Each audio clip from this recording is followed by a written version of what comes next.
Here's me again at the Cable Easel, bringing you a program, Painting and Drawing from Life. This is part 2 of a study of a view of Strong's Neck in Setauket. And it was done in the former program number 1, and this is hopefully going to be the second part for me to conclude how you paint from life. The best of it being a monitor in the studio. Tape was shot, as you know, out there in the wild, and brought back here and projected on the screen here in the studio. You can do the same thing with your VCR. You can go and do a taping of a scene that you like, bring it back, project it on your VCR, and you have the landscape to paint, such as I do it here. It's an obvious mechanism to paint by in this age of electronics, and therefore there's no reason why you can't do the same thing. I'm going to be dealing here with the reflections in the water, which are not, as many other programs showing you that you simply take a brush full of color, you pull it down, and it's supposed to make a reflection. It doesn't. Reflections have to be observed. They change constantly because water changes constantly. There is no way of being able to say that all reflections are going to be the same, because all reflections have to have water, and therefore they have to change. And so here, in this particular setup here, there is a dark streak, and then suddenly, quite arbitrarily, there is a wonderful pale streak that is running right through it. Now, whatever that happened, it happened. And if you want to have a realistic look to your paintings, get out there and paint what you see. Do not rely upon a formula. It doesn't work. So the best that I can do is to show you how to do it. Here are a few surface disturbances on the water over there in the distance. Those are a little bit heavy. And as you come forward, they're going to become more and more heavy in size and in texture. But for the most part, the reflection of that area right there is now becoming a little bit fuzzy. It's losing some of its sharpness because of the little wavelets on the top of the water, and because of the fact that there is no color really being projected onto this landmass over here. The color is being eaten up by the shadow. I'm going to be putting some color in a minute. Here's another wonderful streak of very light, going right across this surface here, and it seems to be going at an angle. Why? I fail to understand, but I'm not going to question it. It's doing it. It may be gone in a minute, but I caught it while it was doing it. The need for white, of course, is extensive. There's that little charming red boat. It is a new boat in the harbor. I have never seen that little red boat before. I kind of made a joke this afternoon that it might be a recession purchase, that somebody could not keep up the payments on the boat, and therefore somebody who had the money bought it for him in an off-season, and it is moored out there. I cannot imagine that boat is going to be remaining out there much longer. The winds are going to come, and that boat's going to have to be taken into bed. For the most part, I'm going to leave that reflection alone now. I'm going to carry on with what I see inside the dark area of that landmass. That landmass, even though it's in very intense shadow, still has colorful trees inside, and they are of course all subdued because they're in shadow, but they're there, and they must be attended to exactly that way. Even though they may be extremely low in value, you have to designate that here, even on this side of the water, there is color in the shadow. These are things that can only be observed if you're there watching. Some of these trees were actually quite brilliant, but difficult to see because of the fact that they were in this intense afternoon shadow. The sun is way back there behind the trees. There is some sunlight being caught up here, mysteriously. I'm not sure why, but there it is. So you put it in. It's obviously something that I could never imagine, but it's what makes for interest, and it's what makes the painter want to go out and paint from life.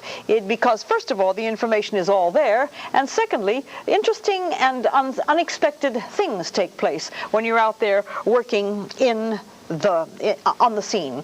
I see that the top of this tree is catching some brilliant orange from somewhere. Therefore, all of this is going to be far more comprehensible to the viewer when he sees it. The trunks of the trees are reduced to virtually nothing in the way of color. I'm using some black and some white for just a suggestion of the trunks of the trees, and also the road, which is called Shore Road, runs along this embankment here, and it's a little bit pale, but not as light as the water, and it goes around the bend. Here, there is another little projecting dark place of land that is coming out and working against the background, the light background. There's another little growth of trees coming here, and it's all in silhouette and quite dark and very mysterious, and that's what we like to see.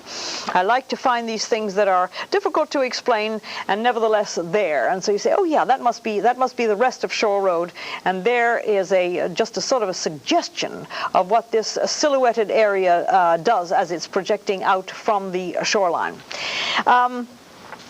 I talk a great deal, and I try to paint at the same time, but sometimes I do miss telling you exactly what I'm doing, because it's very difficult to concentrate and to talk endlessly at the same time. But I must tell you about the details of the upper parts of the trees. Just because they're far away, they have to have some branches given some importance. And so with a nice close-up, which is what we can get because the camera work is so excellent here, I'm going to show you how you can put these trunks of these trees in to make it comprehensible. You can't just have a bunch of blotchy things sticking up into the sky and nothing anchoring them. So somewhere along the line, you've got to show that these trees do have branches. And at this time of year, you can get one single leafless branch sticking out into the sky that has lost all its branches. Maybe it's been dead since last year, but it sticks up there, and these are the things that make it interesting when you're working from life. All of these things couldn't possibly be imagined by the most amazing total recall artist in the world. You've got to be there. And therefore, my advice is, whatever you get out of the other programs, fine, but do go out and have the experience of understanding what happens when you're working from life on the scene. Let me put this charming little boat in to show you how simply it can be done. It does not have to have an elaborate drawing of the boat. It has to merely tell you that there is a boat. It happens to be red. It's sitting out there in the water, and it's in profile, fortunately for me. I much prefer boats in profile. They're far easier to record than they are when they're in three-quarters view. Three-quarter view boats are impossible to draw. One part of the boat is darker than the other because it's in shadow, and I'm using a deep alizarin crimson for that part. And that boat has no reflections. The surface of the water is too rough for it to have any reflections at all. It is merely a little red object there. It's got to have the shape of the boat, of course. We have to know that it's not a barrel. And then the brilliant white on the top of it can be used directly from the tube. Just a suggestion of what that boat has in the way of a deck. It is just a white line. Maybe if it's a little bit rough, it'll show the rough places. I think it looks like it's got some sort of an arrangement up here. here, and a little bit of maybe a poop deck sticking out there for fishermen. The mast is dark. Oh, there's a motor on the side of it. There's a motor sticking out on the end of it. So the mast is dark, and that's always a problem because you have to keep an extraordinarily steady hand. But let's see if I can try it. Let's see if I can pull off a straight mast by using this as a resting thing called, I hate the term, it's a maul stick. It's actually nothing more than a resting mechanism for your hand, for my hand. And I believe that this mast is in the aft of the boat, and hopefully I can pull this, I can make this mast come down in a straight line. Well, yeah, sort of. It's kind of okay. This is what you do when you're in the studio and you can refine these things and you can do them properly. So that's a kind of a thick mast. The boat is also not long enough, so let me pull this out a little bit and be a little bit more accurate with it, because somebody, sure as shooting, is going to come out and say, that's my boat and it's not long enough. So you're dealing with that sort of thing as well when you are a faithful recorder of the scene. Here. Now, there are other boats in the harbor. I'm not going to dwell on them. I'm going to merely introduce them, suggest that you pay attention to them. They are dotted all over the water there in the distance. Most of them are white. Yachts and sailboats tend to be white, and therefore that's an easy solution to. Did you see that car go by behind that boat? See, it's live. I'm telling you. That's why you can see those things happening. These boats are moored out here in the harbor.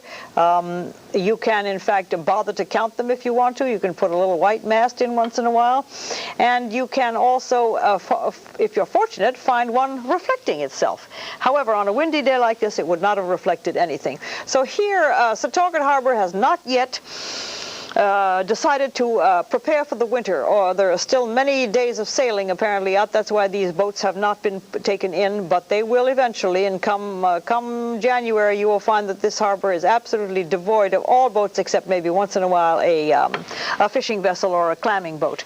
But these things are expensive, and they get taken in when the winter is coming. All of these things that everybody who lives near the water knows about, but it's interesting to be there observing them as you work. And when you're not out there, you can't have all these nifty thoughts taking place. This is wrong. I have to put a darker line underneath that boat. There you go. So. I'm going to be trying to cope with this the beach grass that is growing in the water here, and it in fact is throwing out, making reflections in the water. I've got my very favorite brush, which I always tell people, you've got to learn how to do this. You've got to learn how to reduce the paint to ink-like consistency and understand how to do it. So that's why I pick these scenes, so that I can do it time and time again to show you how to go about it. It is not easy, but it is essential. If you're going to be this kind of a painter, you have to learn how to do this sort of starting at the bottom and doing very, very thin strokes as you come towards the top of the grasses. These grasses are they are no longer yellow, green, because it is now the summer is gone. They have faded and they've taken on their orange color. So when you see that I changed color on the brushes, because they also, no matter how tiny they are, they have their own shadows. Parts of them are in shadow and parts of them are not. So here is just a very quick lesson on how to handle these grasses. We have the reflections of those grasses. I believe, yes, they are reflected actually, and there should be a touch of blue in them. So I'm going to run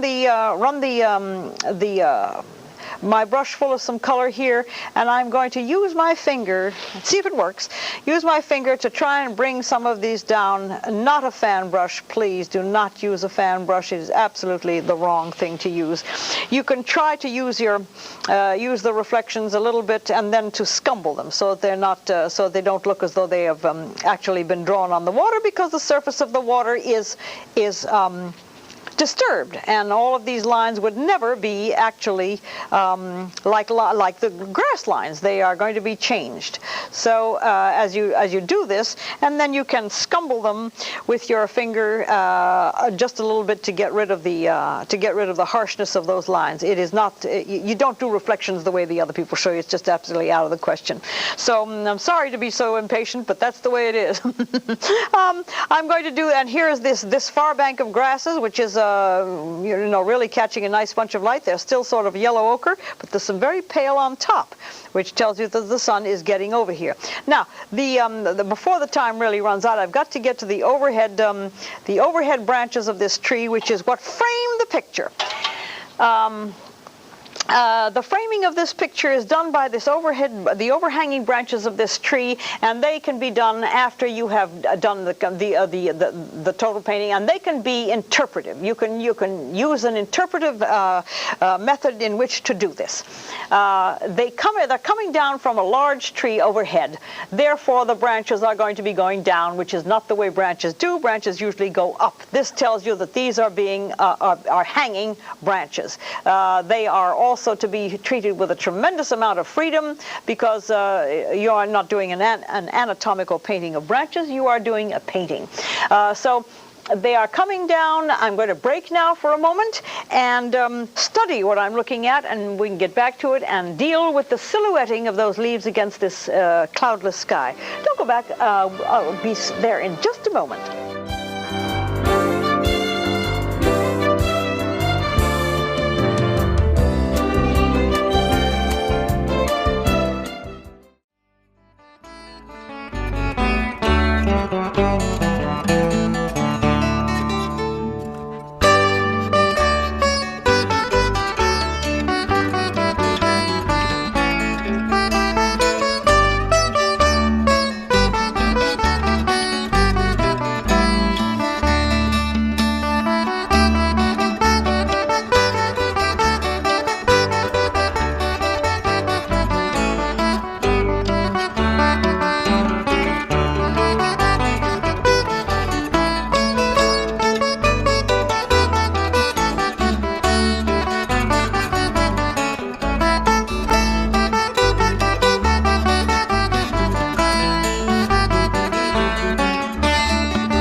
Wasn't too bad, and while you were gone, the mast of the boat cast a shadow on the water, which is something that we've been waiting for, and sure enough, it did it. Therefore, with a little brush full of some sort of darkish, bluish tone, I'm going to show you how we can, in fact, make the reflection mean something. It is not a completely solid line. It is broken up by the surface disturbances of the water, but it is nevertheless there. And these are the things that one waits for when you're out there painting. You wait to be able to see, is that going to cast a shadow or is it not? Anyway, so we've got the shadow of we've got the reflection, I'm sorry, of the boat. I think that this is about all that we're going to do right now for the landmass over there in shadow. We can probably work a little bit on it later if there's any time, which I'm sure there won't be, because I'm going to be dealing now with the tree overhead. A background or a tree foliage silhouetted against the sky can make or break a painting. It is extremely tricky to do, but it doesn't mean that you shouldn't choose a scene that has it. You take advantage of these things and find out how to do it. You hate to go and mess up a nice smooth sky, but you got to do it, and therefore you lay out the branches first, and I think that barely touching the canvas is probably a much better idea, just to bear in mind that these branches are in fact going down. They get small towards the end, and whatever there is in the way of foliage on them, you will attend to after you've gotten the branches in. For the most part, there is no such thing as that straight one, except there's one up there that looks pretty straight, so I'll put a little wiggly one coming off it. These things can be interpreted, but they also should be fairly faithfully rendered. I'm not relying upon any kind of formula of silhouetted branches and leaves against the sky. I'm using the material that I have in front of me. Now, silhouetting these leaves has got to be done purposefully. It will take time. I'm not going to attempt attempt to do the entire bunch of them, but I'm just going to show you that the sky has got to show through, and it is acceptable to do all the dots you can imagine, remembering that some of them are going to be closer together than others, that the paint has to be consistently fairly the same thickness, and you keep going back to the palette for more color. Some of the leaves are going to look as though they're suspended in midair without any branches, but for the general effect, it has to be purposeful and done with a small brush. Also, to remember to leave the areas that give it that lacy look. None of the painting shows that I see attempt to do this, and well, very few of them, as a matter of fact. I don't spend too much time watching them because I find that they are, it's disturbing to me to see how much misinformation is being given out on these programs. Information which is not only, not workable, but also is not going to produce anything genuinely worthwhile. So, as I say, as you can see, these are purposeful dots onto the prepared sky background. They are every once in a while the sun will catch some of them, and then that's when you pay attention and you will allow that brilliant sun-struck set of little leaves to catch the light. You'll change the color. This is pure yellow-green right out of the tube, because that's what my monitor is telling me, that there is a branch here somehow that's catching the sun. And all of these things are vital to the final understanding that paintings that are done from life are going to be far more understandable than the ones that are done either from a photograph, because copying a photograph is what you're doing. You're just copying a photograph, and many times the shadows do not tell you, do not let you in on their secrets. Photographs tend to mask and hide whatever is in the shadows, whereas from life you can peer into the shadows and see what's happening. I hope that, see, now the end of this branch has got some isolated leaves on the end of it, and they are all in pretty much in total silhouette. Maybe there's a little bit of color going to be picked up later, but I do want to get to the business of the wildlife that is going on here, and the program naturally, as usual, tends to just run away from me. As you can understand, the application of paint on these small branches is done with time and patience and a lot of attention paid to detail. So when I have a chance to refine this in my studio, I will. But this is the way you approach it. You do it by looking at your subject matter and by being faithful to what you see, not to try and find a shortcut and get a brush full of color and hit it somehow and hope that it's going to come off. There was a bird flying about a moment ago. The chances are it won't again. Well, there's one, and they go by so quickly that I'm just going to rely upon my memory to see how that flies across the sky. You have to be very quick, very observant. Now, I remember seeing that body was gray for the most part. The head was gray. One of the wings was gray and barely visible, and the other wing was extremely brilliantly lit by the sun, and it seemed to be in this position. I may be interpreting, but I'm not going to attempt to tell you to go to a book and find out a way the bird flies. It'll come back, and I will be able to do it better than I've done it here, but that's generally the way one would approach to do these birds as they fly quickly by. Well, now let me see what he's doing. Oh, well, he was very nice up against the dark background, so let me see if I can get that wonderful wing that comes out over this dark. Of course, he's much further away, and his wing is it's smaller. But anyway, I want you to know that when you're working out there, you take advantage of all the things that happen while you're working. There were some ducks at one time. They floated in and out of the picture as we were shooting it, and they may be in the foreground sometime or another, but they were approximately placed here, and the size of them is vital, and also the general anatomy of the duck has to be comprehensible, so that people say, what is a pelican doing in Setauket Harbor? It has to be duck-like, and so observe them as best you can, and observe what they look like profile and what they look like from the back.